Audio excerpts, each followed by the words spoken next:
Welcome to Feed and Grain Chat. I'm your host, Elise Schaefer, editor of Feed and Grain magazine. This edition of Feed and Grain Chat is brought to you by Watt Global Media and feedandgrain.com.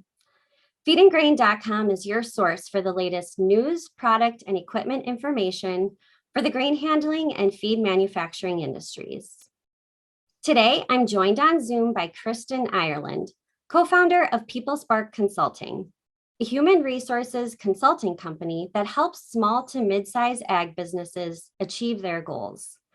Kristen has more than 20 years of experience coaching executives, leaders, and managers in HR and leadership development.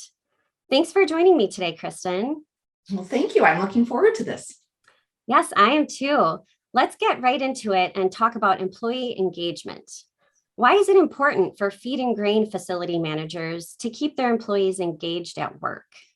That is a great question and a great topic with everything that's going on right now in our labor industry, in the industry as a whole, right? And first of all, before we talk about engagement, I thought it would be important to talk about engagement, kind of what it is and what it isn't. So historically, at least when I started in human resources, there was a lot of focus on employee satisfaction. And so businesses were doing employee satisfaction surveys and talking about satisfaction. And as we've started to move into engagement, it feels like in some cases, people are using those terms similarly. That engagement is the new word for satisfaction, when actually there are some very distinct differences between the two. Employee satisfaction looks more at what, if an employee is satisfied kind of with what they get. Are they satisfied with their salary? Are they satisfied with their benefits? Are they satisfied with their work? Employee engagement is more about what do they bring? What are they giving? Are they bringing, are they excited to come to work? Are they choosing to bring more of their focus and energy? Because engaged employees are the ones, they're your rock star employees who are going to be bringing 110%. They'll take initiative. They'll do the work without you asking. They're bringing it. So we want engaged, not satisfied is good too. We want to focus specifically on engaged. And there has been so much research on the importance of having engaged employees. So if you compare businesses with highly engaged employees and businesses that aren't, the businesses that have highly engaged employees experience, for example, 41% lower absenteeism. And when I think about that statistic right now, I think about how many of our clients and how many businesses we hear from who hear they're being ghosted, people aren't showing up on the first day of work, they're calling in sick, they're showing up late. If through engagement, we can decrease that absenteeism by 41%, that's a win for everybody. And that's only one statistic. There's higher productivity, 17% higher productivity. If you look at that in a 40-hour work week, that's like an additional day a week that you're getting from all of the work that your employees are doing. 21% higher profitability. Who doesn't want 21% higher profitability? And then one of the last ones that really stood out to me too is turnover.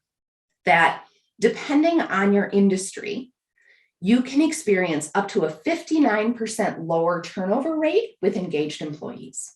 Because engaged employees are the ones that are coming. They're not spending their time looking for other jobs. They're the ones who are making statements like, my spouse has never seen me so happy at work. We had a client who shared that example with us, right? So they're leaving less. They're not, engaged employees are not the ones who are moving for $2 more an hour down the street. So your turnover can decrease as well, the more engaged your employees are. Huge impact. Safety is critical in this industry. Can you talk about the correlation between employee engagement and safety incidents? That is a great question. Safety is something that is near and dear to my heart as well. That same study showed that highly engaged teams have 70% lower safety incidents, right? And as we think about, especially when I think about the agriculture industry, so much of this is relationship, that we are connected with our employees and our communities, that if having engaged employees can keep them safe, even better. So there is a huge correlation between engagement and safety. So since safety is so important and so is engagement, what are some ways that managers can boost engagement at feed and grain facilities? I love this question.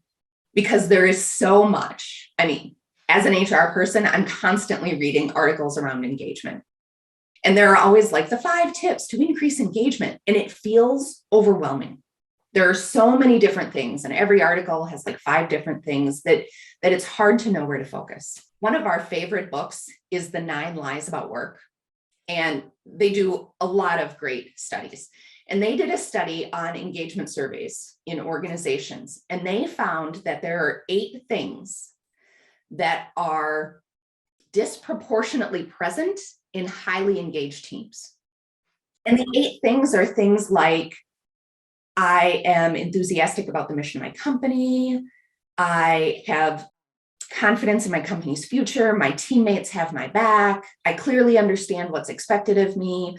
I know I will be recognized for excellent work. I get to use my strengths every day. So those are a few of the 8. You'll notice the theme there. What usually stands out when we share those 8 is people are surprised that pay isn't mentioned, because that's the first thing we default to. Somebody else is paying more. I can't pay that much. How am I going to increase my pay? And sure, pay can be a factor, but there are so many other things that you can do to impact engagement that aren't related to pay.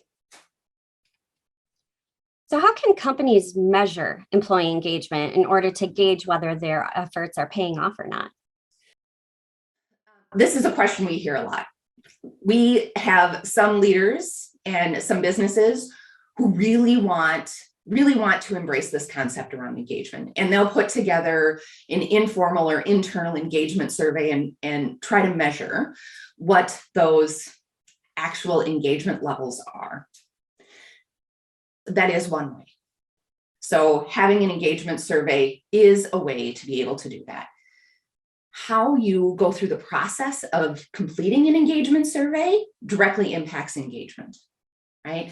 So if you're not following up on the engagement survey, if you're forcing people to complete the survey or complete it in a way where they feel pressured and they feel like they don't have another choice, that's going to impact your results. They're going to be skewed, and it can decrease engagement because of the feeling that gives. So yes, that is an option. If that is an option that somebody wants to pursue, we want to make sure that we're being thoughtful and intentional about how we're doing it, that we're not just sending out a survey, getting the data and moving on, because that will decrease engagement. What I encourage managers and business leaders to do is to look around, because there will be symptoms that you see that tell you that you have a disengaged workforce. And my guess is you're feeling it already. So are people leaving? So is there high turnover? Are people, I heard this the other day, hiding, right? That they'll talk about, well, people know where to hide. They know where to get away. Are they spending a lot of time on their cell phones, not doing work? I realize some work relates to using your cell phone, but are they using their cell phone not related to work? Are they not showing up? Do you have to tell them every step that they need to take, right? Do this, now do this.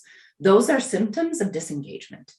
The overall symptom too is, are you not meeting your goals? Because if engaged employees are more productive and more profitable, I would expect that if you have a highly engaged workforce, that you're seeing that in the bottom line results that you have.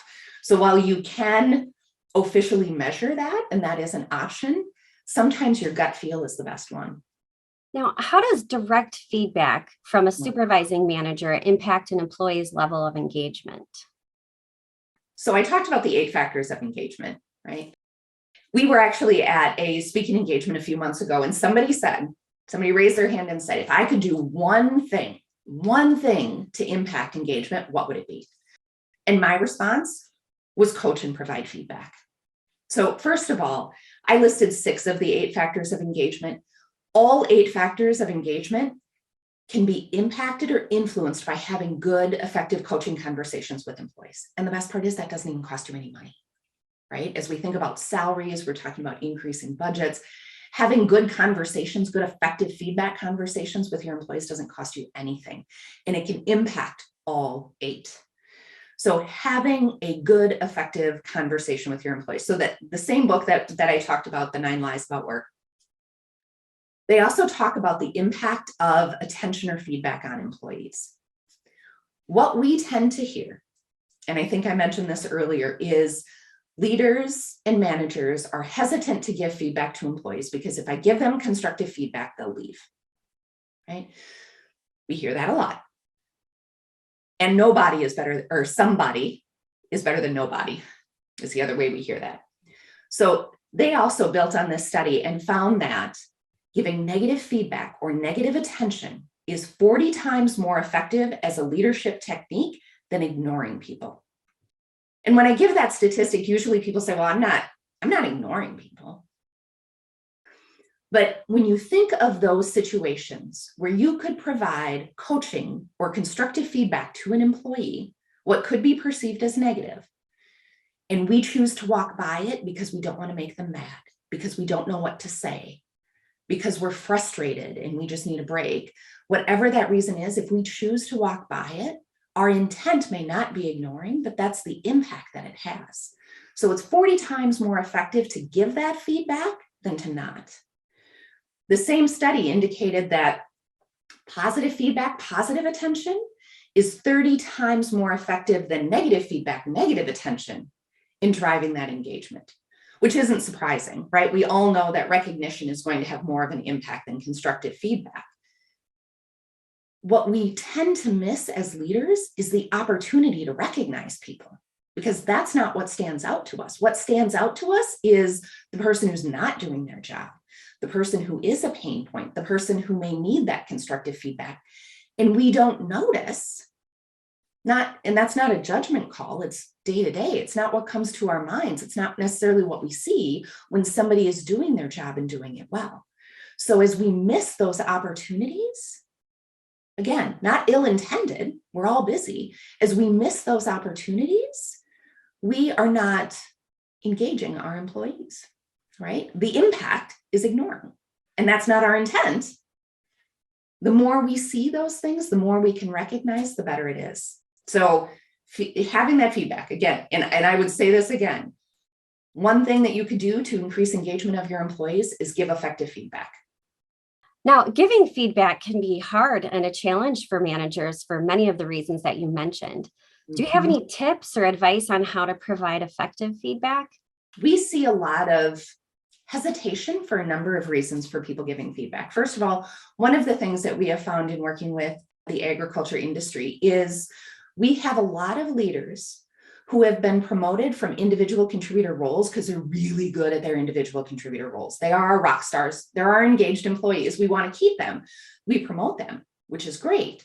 And in many cases, they may not have either the experience or the training in what does that mean to be an effective leader? How do you lead a team to complete the work, not just complete the work yourself? So we do see that as a development need within the ag industry around these new leaders who don't know how to give effective feedback. And then a lot of times we're uncomfortable with it.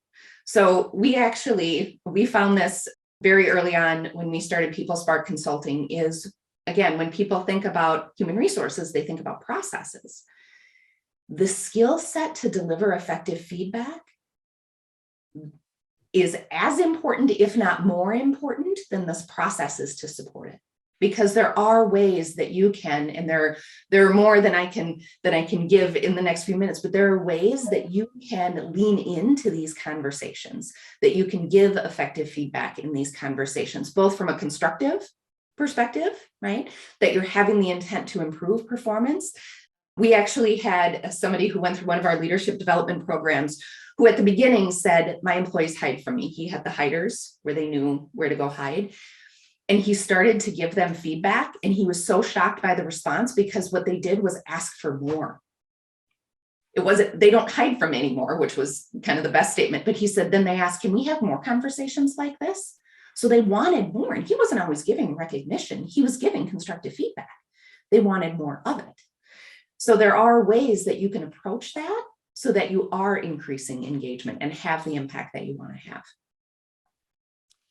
Kristen, this has been a lot of great information, and I'm sure it's just the tip of the iceberg. Thank you again for coming to Feed and Grain Chat today and sharing your insights. Thank you for inviting me. This was fun. If you'd like more information about what you learned today, visit peoplesparkconsulting.com. That's all for this edition of Feed and Grain Chat. Thank you everyone for watching, and we'll see you next time.